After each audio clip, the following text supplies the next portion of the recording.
যে পাবে সে খালি মধু মধু করবে, বুঝছো? আমি একটা রসমালাই খাও খাও বলে আমার লাভ লস নেই, আমার লাইফটাই লস।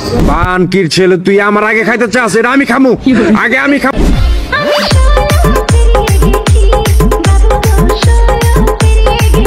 হ্যালো গাইস, কেমন আছেন সবাই? আশা করছি প্রত্যেকেই ভালো আছেন। আজকের ঘটনা কি গাইস, আজকের এই ভিডিওতে আপনারা দেখবেন বাংলাদেশের এমন 10 জন ফিমেল টিকটকার যারা কিনা অনলাইন বিজনেস এবং অ্যাডাল্ট কন্টেন্টের মাধ্যমে সব সময় সমালোচনার শীর্ষে থাকে। আবার অনেকে বলে কি জানেন? কি বলে? যে যাও শাকিব খানের কাছে, বাচ্চার মা। আচ্ছা,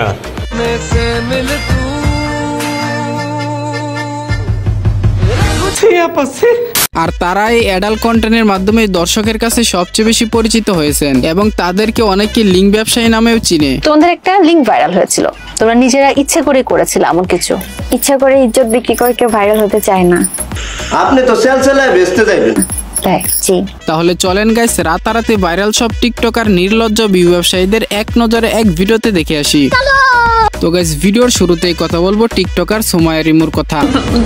ভাইয়ারা বোনেরা, আসলে হয়েছে কি, একসাথে মিউজিক ভিডিও করছি তো, আর যেহেতু আমি শাকিব খানের 3য় নাম্বার স্ত্রী, তো আমি গান করি। তিনি নিজেকে বাংলার সানি লিওন বলে দাবি করতেও দ্বিধাবোধ করেন না। হ্যাঁ, আমি তো অবশ্যই বাংলাদেশের সানি লিওন, কারণ হচ্ছে ও ইন্ডিয়া যে দেশটা সেখানে হচ্ছে সানি লিওন কাঁপাচ্ছে, কারণ সব নায়িকার থেকে সুন্দর। তার ইচ্ছা তিনি শাকিব খানের 3 নাম্বার বউ হবেন। এছাড়াও বিশ্রী মার্কা কন্টেন্ট এবং উল্টাপাল্টা ইন্টারভিউর মাধ্যমে তিনি দর্শকের কাছে বেশ সমালোচিত। সুমাইয়া রিমু নাকি ভাইরাল হওয়ার জন্য সব করতে পারে। কি করেছি? যে কমেন্ট করেছে তার আব্বুর সাথে গিয়ে কি বিছানায় শুয়েছিলাম নাকি? আমাকে কেউ কমেন্ট আর বাংলার সানি লিওন বলবেন না, এটা আমি ভুলে একবার বলে ফেলেছিলাম। প্রথমে জানতাম না সানি লিওন কি, এখন আস্তে আস্তে বুঝতে পেরেছি যে সানি লিওন কি।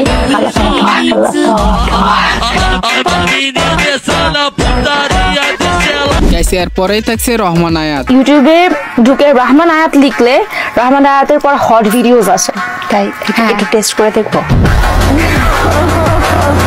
আই হোপ রহমান আয়াতের ভিডিও দেখার পর এখন গভীর রাতে ছেলেদেরকে আর বিভিন্ন সাইট ভিজিট করতে হয় না, বরং তাদের পেজে গিয়ে রিলস গুলো দেখলেই যথেষ্ট।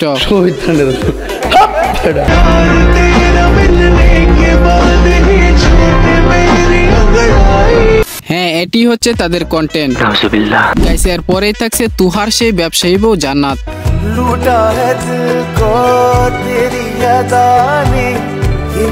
গাইস, কেন তাদেরকে ব্যবসায়িক বলা হলো? কারণ তাদের একটা 3 মিনিট 21 সেকেন্ডের লিঙ্ক প্রচুর পরিমাণে ব্লকবাস্টার হিট হয়েছিল।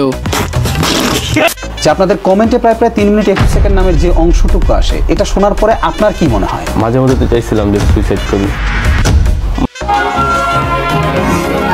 হ্যাঁ, এরপর থেকে তাদেরকে চিনা চিনা লাগে।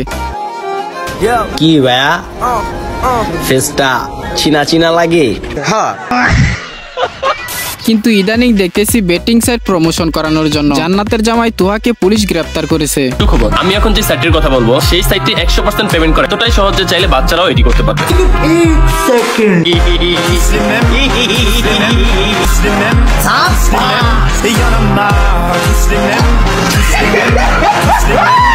গাইস, এরপরে থাকছে ইদানিং লিঙ্ক ভাইরাল হওয়া টিকটকার রিদি।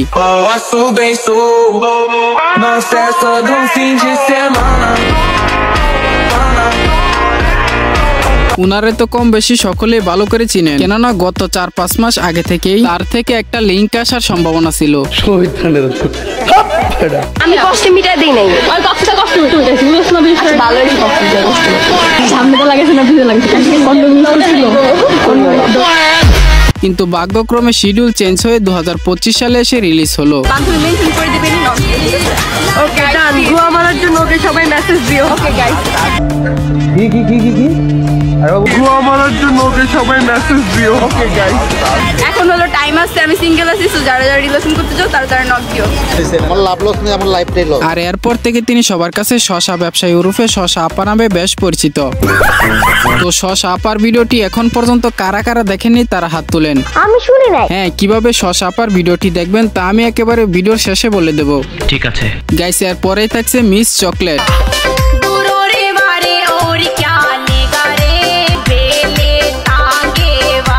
তিনি মূলত মূলত একাই দুজনের সাথে প্রেম করতে গিয়ে ধরা খেয়েছিল। বানকির ছেলে, তুই আমার আগে খাইতে চাস? এটা আমি খামু, আগে আমি খামু, তারপর তুই খাবি। কিছুদিন হয়েছে পড়াইছে, অন্য খাইতেও পারি নাই, শুইতেও পারি নাই, এর আগে হাত দিছস বেড়া। আই এদিকে আয়, আজকেই খামু তোরে, আয় চল। আগে চকলেট আমি খামু, এরপরে পোলাবাইন খাইবো। আমার আগে পোলাবাইন খাইতে চাই, কত বড় সাহস, কত বড় সাবাস এডির। ওঠ গাড়ি তো ওঠ, আরে এই যে খায়া তোকে দিতাছি, টেনশন নাই, প্যারা নাই, চিল, ওঠ গাড়ি তো ওঠ আগে খারা। আজকে তোর একদিন কি আর আমার যতদিন লাগে, বেল দিয়া বাইন্দা খামু। আর এরপর থেকে তিনি ডাবল টাইমিং এর খেতাব অর্জন করেছেন। আমি সিঙ্গেল বলা মেয়েটাও ডাবল টাইমিং করে বেড়াই। এটা কি কোনো কথা? মানবতা আজ কোথায় গিয়ে দাঁড়িয়েছে আর আমি কোথায় বসে আছি। গাইস, এর পরের লিস্টে থাকছে ক্রাশ নীলা।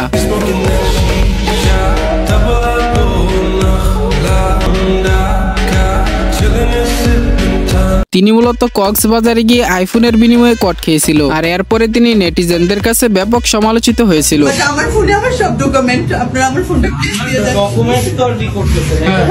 আমি এখন টিকেট করেছি, আমি সরি বলতেছি, আমি এখানে এসেছি, আমার অন্যায় হয়েছে।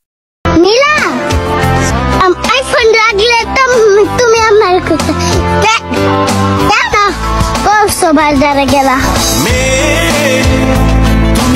তো যাই হোক গাইস, এরপরে থাকছে টিকটকার অসীন।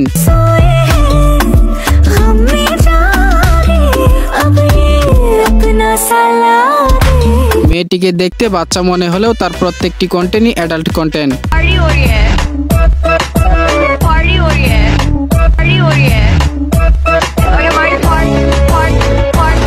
এছাড়াও 2024 সালে হয়তোবা তার একটি লিঙ্ক ভাইরাল হয়েছিল। এরপরে থাকছে পুতুল আক্তার জলি। এতদিন ভাবছি কবে তোমার দেখা পাই, ছিল চান্স 0% বেকার। তাকে এই লিস্টে রাখার মূল কারণ হচ্ছে তিনিও অন্যদের থেকে অ্যাডাল্ট কন্টেন্ট ক্রিয়েটর হিসেবে কম নয়। মনে কত আশা, আমি কত জানি কত শরীরের বিভিন্ন অঙ্গ প্রত্যঙ্গ দেখিয়ে ইয়াং জেনারেশনের ছেলেদের দৃষ্টি আকর্ষণ করাই তাদের মূল কাজ।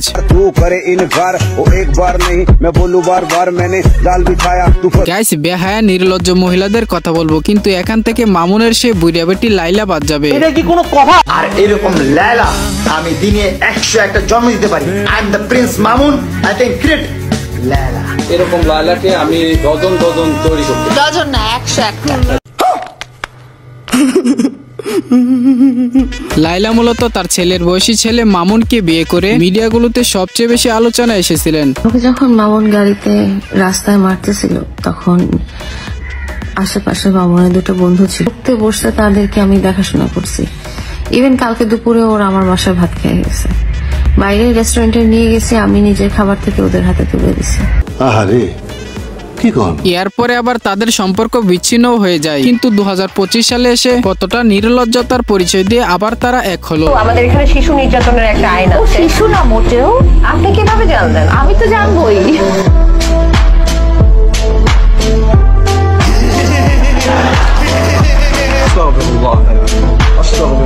গাইস, এরপরে থাকছে ইদানিং ভাইরাল হওয়া সামিরা খান মাহি।